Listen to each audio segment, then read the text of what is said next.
ইন্না ফাতাহনা লাকা ফাতহাম মুবিনা লিয়াগফির লাকা আল্লাহু মা তাকাদ্দাম মিন যামবিকা ওয়া মা তাআখার।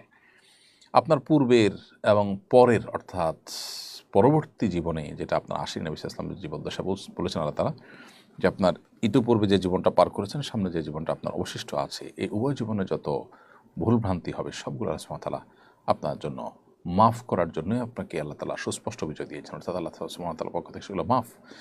এরপরও তিনি 70-এর অধিকবার দিনে ইস্তেগফার করতেন, আল্লাহ সুবহানাহু ওয়া তাআলার কাছে ক্ষমা প্রার্থনা করতেন।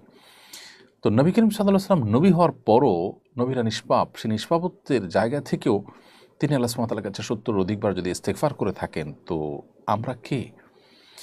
দ্বিতীয়ত হলো, যিনি মনে করেন যে নিজেকে তিনি নিষ্পাপ বা তার কোনো পাপ নাই, এই কথা বলাটাই ইটসেলফ একটা পাপ।